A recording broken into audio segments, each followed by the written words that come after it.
The big DEI con. That's the focus of tonight's angle.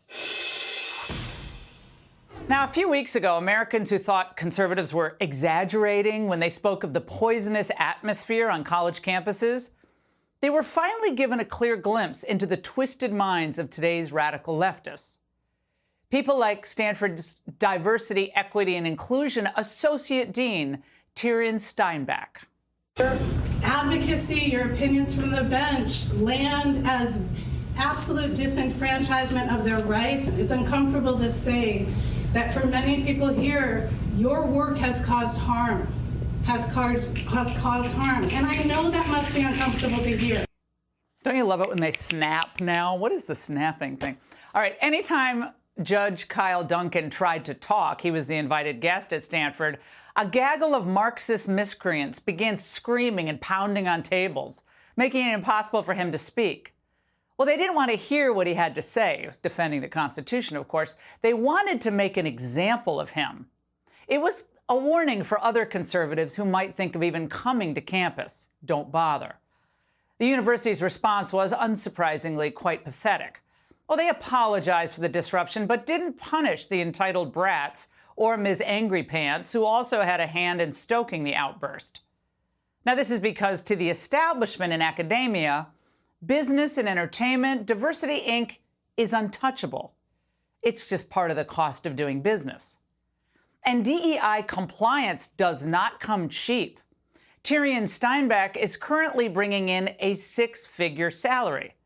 According to the Washington Free Beacon, the maximum salary for her position is $201,200.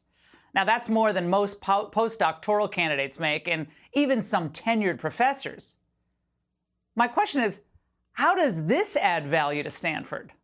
My job is to create a space of belonging for all people in this institution. And this is actually part of the creation of belonging. They and many people in this administration do absolutely believe in free speech. Well, that's a lie, first of all. It doesn't add value because everything she just said was false. The judge could not give his speech. Now, Stanford is ranked as the third best university in the United States. Its tuition just went up by 7% to $82,406 a year. Now, they've been exposed, but their story is repeated across America in most academic and professional settings today. Diversity, Inc. is a flim-flam network of mostly untalented people who figured out a way to make big bucks from a weak-kneed business community and, of course, all those school administrators. All told, they spend billions of dollars annually to measure and grow their diversity, equity, and inclusion compliance, and then train their employees in so-called DEI speak. Workshops include ridiculous, cartoonish presentations. And when I say cartoonish, I mean it. Let's talk about some tips on implementing cultural diversity in the workplace. The most important piece to cultural diversity is that it widens your talent pool. Come to think of it, well, is Alex a boy or a girl? Actually, Alex doesn't define themselves as boy or girl. Here are a couple of examples of what respectfully calling out sounds like. I need you to stop right there. That goes against our values. It sounds like you're making some assumptions that aren't supported by experience or fact. They tell us that all men are created equal despite what is actually reinforced by everyday interactions, like the classic example of a white woman who guards her purse in the elevator when a black man enters. Okay, and they accuse others of stereotyping the white woman in the elevator with the black guy. Now, everyone knows what this is. It's woke gibberish disguised as a higher moral pursuit. But man, is it lucrative. Now, we looked through some of the DEI help wanted ads online. Now, check out what we found. Snapchat is looking for a senior DEI manager. The pay is anywhere from $205,000 to $295,000 a year. And for a DEI specialist at the U.S. Federal Reserve System Board of Governors, you could make up to $173,000 a year. Oh, and this is a good one. UC Berkeley needs an assistant vice chancellor and chief of staff of equity and inclusion. For this, you can make up to $279,400 per year.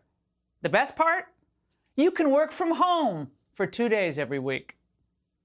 So even with the economic downturn, it seems like this is a growth industry in the United States. And this is when we might want to ask, what do most firefighters in Richmond, Virginia make? Or even young nurses and doctors in the Bay Area? You know, people who actually perform a vital public service?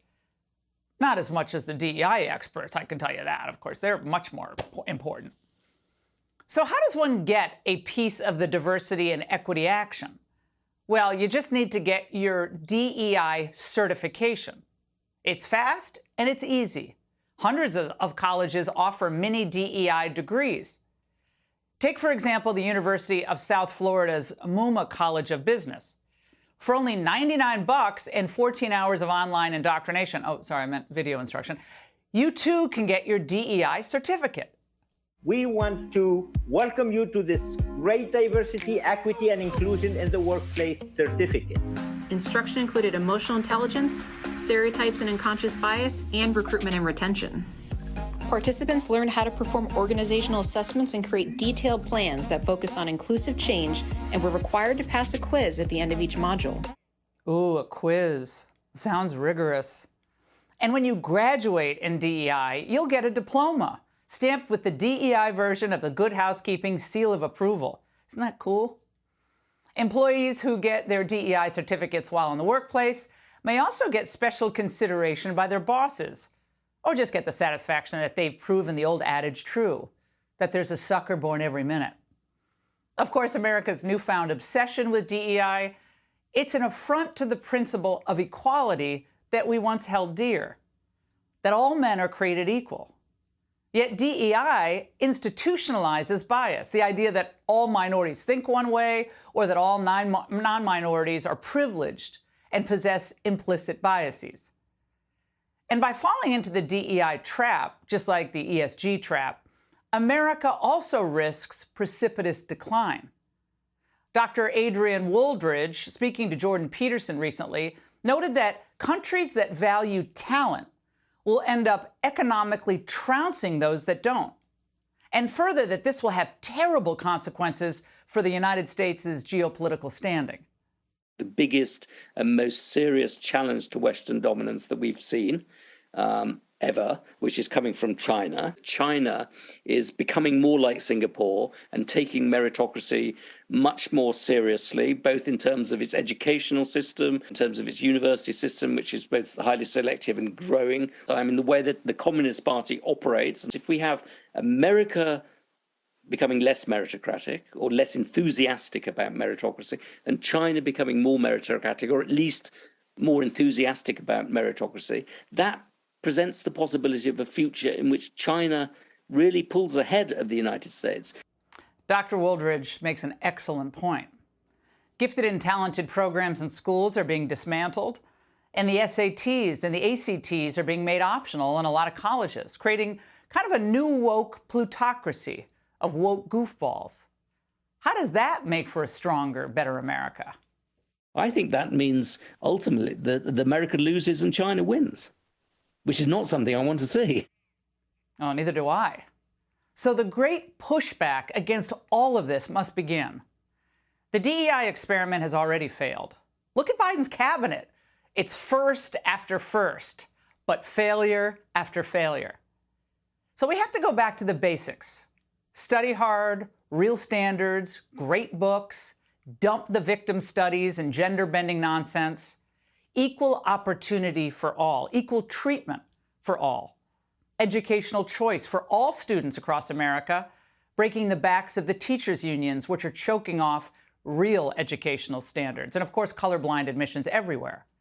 Take economic disadvantage into account where appropriate. Then it's time to go beat China. And that's The Angle. Hey, Sean Hannity here. Hey, click here to subscribe to Fox News YouTube page and catch our hottest interviews and most compelling analysis. You will not get it anywhere else.